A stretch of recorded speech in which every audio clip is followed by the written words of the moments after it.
이 사도 바울의 서신을 보면은 사도 바울의 특징이 하나 있는데, 사도 바울의 특징 중에 하나는 우리가 여러 가지 죄가 있지만은 그 중에서 사도 바울이 아주 크게 다루는 죄 중에 하나가 뭐냐면 자기 자랑입니다.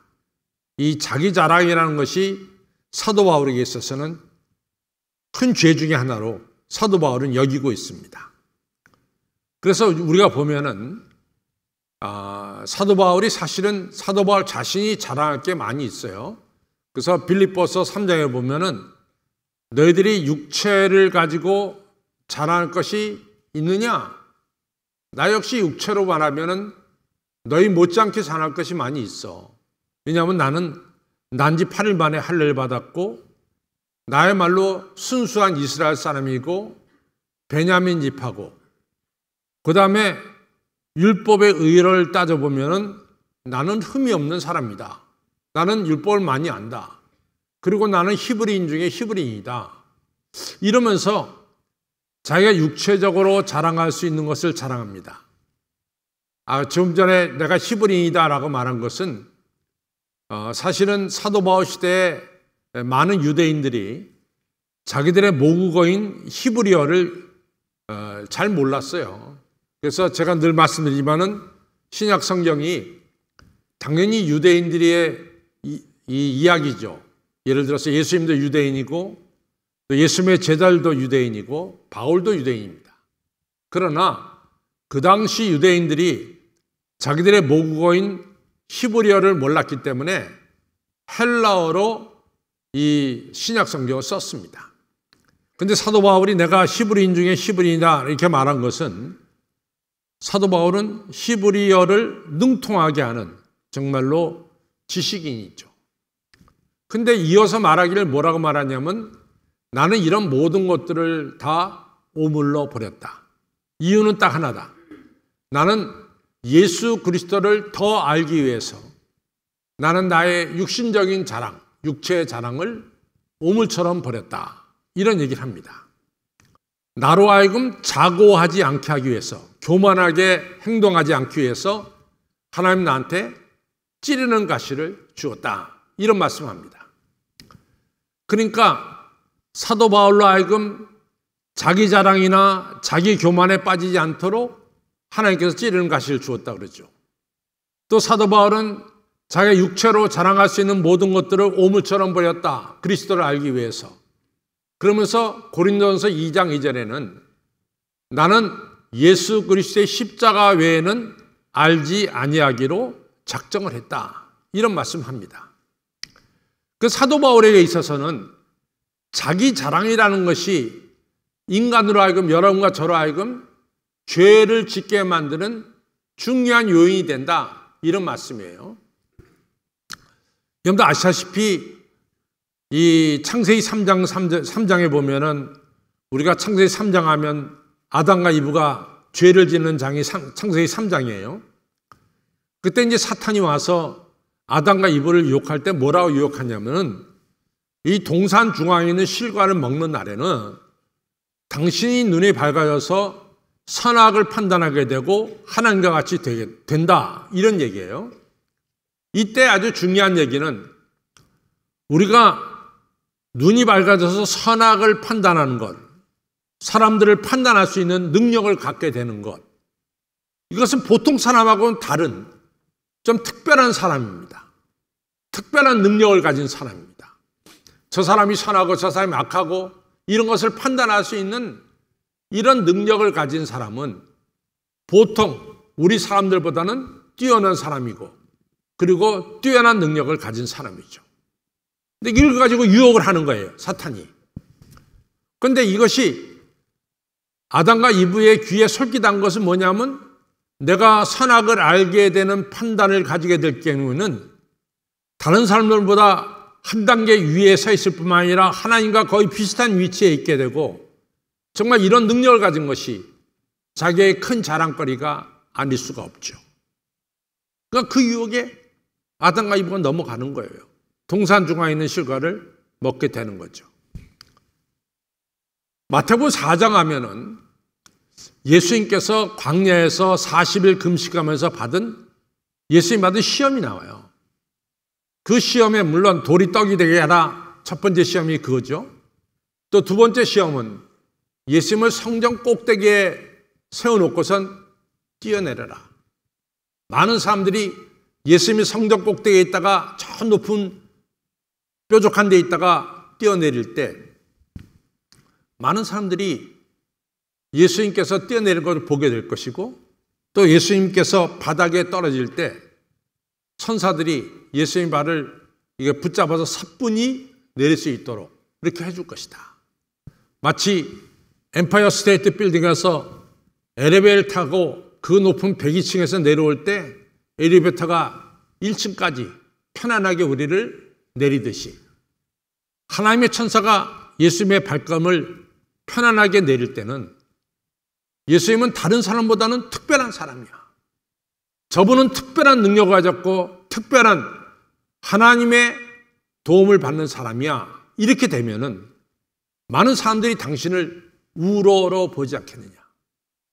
이것이 당신에게 큰 자랑거리가 되지 않겠느냐? 이런 유혹을 합니다. 또 하나 유혹은 뭐냐면은 예수님에게 사탄은 내게 절만해. 그러면 눈에 보이는 세상을 내가 다 주겠어. 그러면은 사람들이 당신을 높일 것이고 우러러볼 것이고, 당신은 대단한 권력을 가진, 남들이 갖지 못한 대단한 권력을 가진 사람이고 그것이 당신에게 큰 자랑이 아니겠느냐. 이런 식으로 유혹을 했습니다.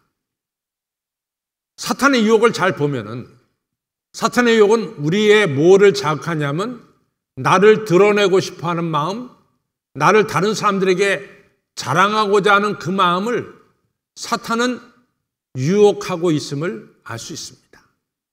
근데 사도 바울은 여기에 딱 초점을 걸었어요. 우리 인간이 쉽게 넘어갈 수 있는 게 뭐냐? 자기 자랑이라는 거죠. 자기 자랑. 나를 드러내고 싶고 나를 자랑하고 싶어하는 이러한 자기 자랑이 인간의 마음속에 있는 어떠한 욕심 중에 하나가 자기 자랑이라는 거죠. 그래서 사탄은 자꾸만 자기 자랑을 건드리는 거예요.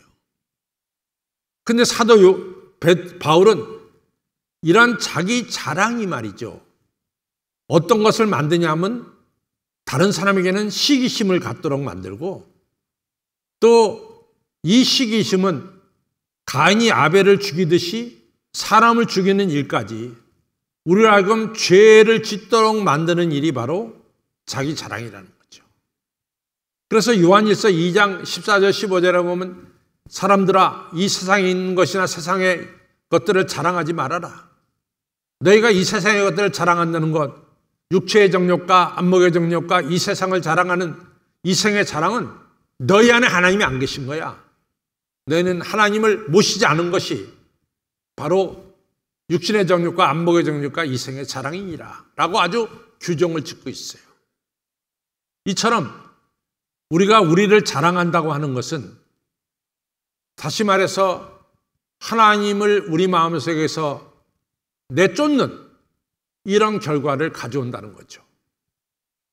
그런데 문제는 뭐냐면 우리 안에 있는 우리 스스로를 자랑하고 싶어하는 이런 마음, 그리고 우리가 쉽게 가지고 있는 시기심, 또 우리가 쉽게 가질 수 있는 교만한 마음, 도대체 이것을 갖다가 어떻게 하면 없이 할 수 있느냐?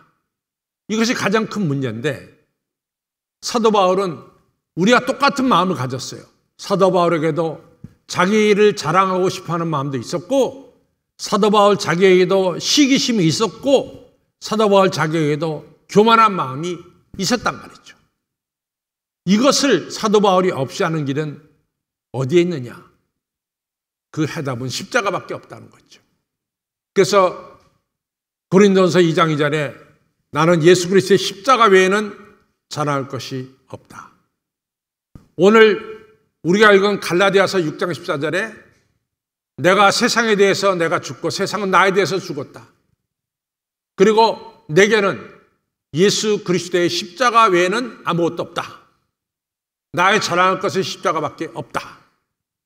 바로 십자가만이 자기를 죄짓게 만드는 자기 자랑, 시기심, 교만을 깨트릴 수 있는 중요한 무기가 바로 십자가다. 이런 중요한 이야기를 사도 바울이 강조하고 있습니다. 그래서 오늘은 이러한 사도 바울이 강조하는 십자가, 이 십자가의 구체적인 의미가 뭐냐 하는 걸 갖다가 여러분들과 함께 나누려고 합니다. 우리가 이제 보십시오. 이 인간의 자랑이 뭘 가져오냐면은 하나님 말씀에 불순종을 가져와요. 그러니까 사탄이 지금 아담과 이브를 유혹하는 거예요. 또 이 동산중앙에 있는 실과를 먹는 날에는 당신 선악을 판단하는 대단한 사람이 되는 거야. 하나님과 같이 되는 거야. 다른 사람들이 당신을 우러러봐. 당신은 정말 남들이 가지지 못하는 선악을 알게 하는 능력을 가진 자신을 얼마든지 자랑할 수 있는 사람이 되는 거야. 이러면서 딱 유혹하니까 아담과 이브가 그 유혹에 딱 걸려 넘어갔죠.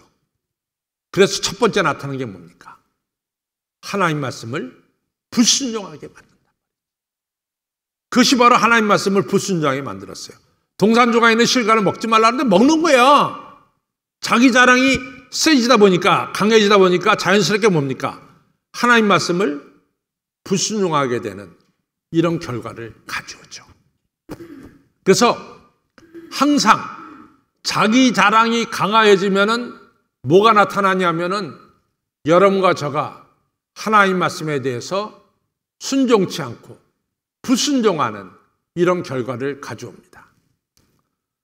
또 우리 마음속에 시기심이 있어요. 시기심이 있습니다. 시기심이 있는데 여러분 우리가 이 시기심이라는 게 또 얼마나 무섭습니까? 가인이 말이지. 아벨이 하나님께 예배드리는 게 받아지고 자기는 안 받아지니까 시기심이 발동해서 시기심이 가져온 게 뭐예요? 자기 어머니 한 배에서 난 동생을 죽이는 거야. 이게 시기심이 무서운 거예요. 동생을 죽입니다. 또 야곱의 아들들이 어떻게 합니까? 야곱이 요셉을 갖다 사랑하니까 야곱의 큰형 루벤을 비롯해서 우리가 잘 아는 유다, 시므온, 레위 이런 형제들이 시기심을 가진 거야. 그러니까 아버지 사랑받는 요셉을 갖다가 은 20의 아라비아 상인들에게 팔아버린 거죠. 그러니까 이처럼 자기 자랑은 우리가 하나님 말씀에 불순종하게 만들고 시기심은 사람을 죽이게 만들고 또는 팔아버리게 만드는 이런 결과를 가져온단 말이죠. 그것이 바로 뭡니까? 죄예요, 죄.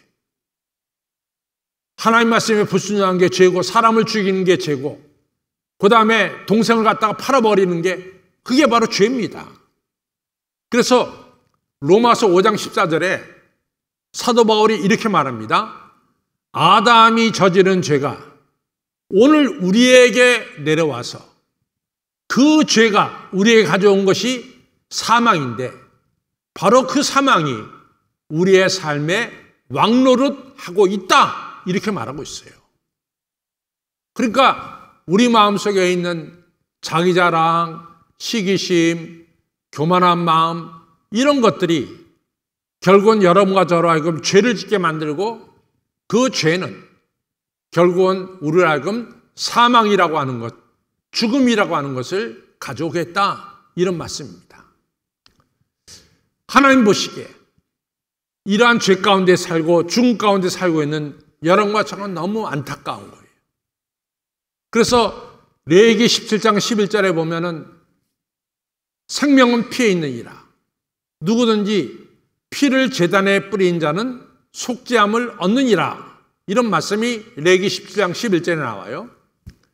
그러니까 구약의 사람들은 자기들의 죄를 사하기 위해서 매년 수백만 마리의 양과 소와 염소를 죽여요. 왜냐하면 자기의 죄를 씻기 위해서.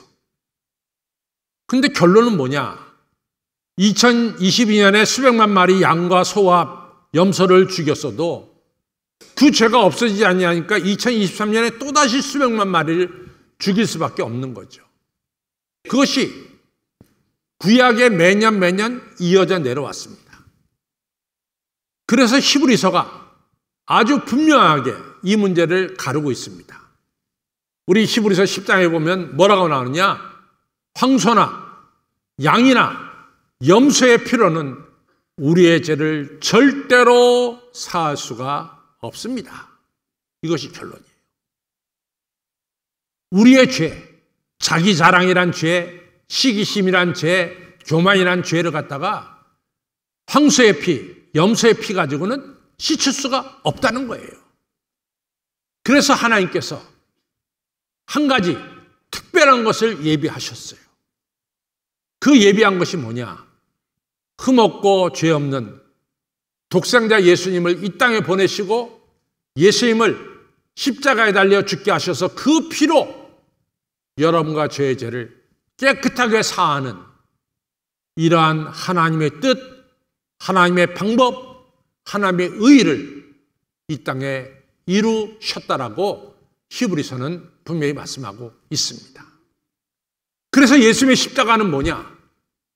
예수 그리스도의 십자가는 여러분과 저가 가지고 있는 자기 자랑, 시기심, 교만한 마음, 죄를 짓게 하는 이런 것들을 갖다가 없이 하는 중요한 것이 바로 뭐냐?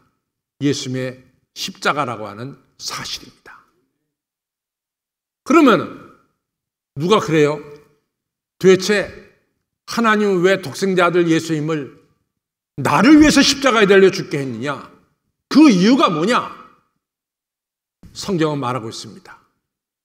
우리가 원수 되었을 때, 우리가 하나님을 아직 알지 못할 때 독생자 예수님으로 하여금 우리의 죄를 대신 지시고 십자가에 달려 죽게 하심으로 우리를 향한 하나님의 사랑을 보여주시고 확증하셨느니라. 이유는 하나밖에 없어요. 하나님이 여러분과 저를 사랑하셔서 우리의 죄를 용서하시고 씻어주신다는 거예요. 그것을 이해가 될 때만이 요한복음 3장 16절이 들어오는 거예요. 하나님이 세상을 이처럼 사랑하사 독생자를 주셨으니 누구든지 저를 믿는 자는 멸망치 않고 영생을 얻게 하려 하심이라. 나를 용서하시고 거룩한 아들, 딸로 세우시기 위해서 십자가에 달려 죽으신 거예요. 십자가는 나의 죄를 용서한 하나님의 사랑입니다. 첫 번째. 두 번째로 갑시다. 십자가의 두 번째 의미. 예수님이 좀 특별한 말씀을 하셨어요. 무슨 말씀을 하셨냐면은 이거 요한복음 2장에도 나오고 마태복음 26장에 이 성전을 보면서 저 성전을 허물리라. 내가 그리고 3일 만에 다시 세우리라. 이 얘기를 하셨어요. 근데 이거는 엄청난 충격의 얘기입니다. 성전이 허물어지고 3일 만에 성전이 세워진다는 것은 그 당시 사람들로부터는 전혀 이해가 되지 않는 이야기예요. 왜냐하면 성전은 이스라엘 사람들의 생명과도 같아요. 생명과도 같아요. 587년에 솔로몬이 지은 성전이 무너졌을 때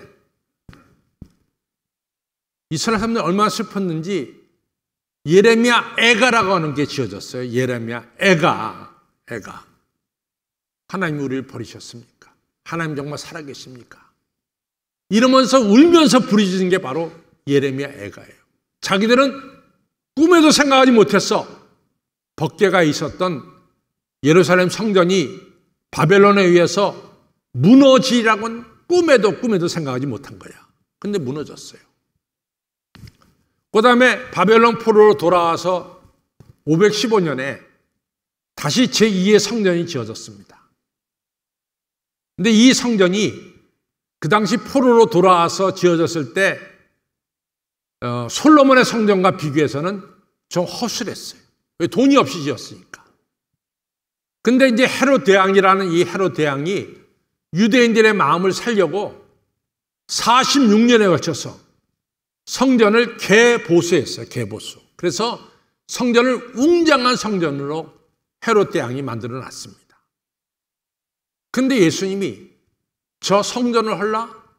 그래야면 내가 3일 만에 다시 세우리라. 사람들이 충격을 준 거야. 아니, 성전이 왜 허물어져? 저 40년 동안 지은 성전이. 근데 예수님이 그 말씀 하셨거든.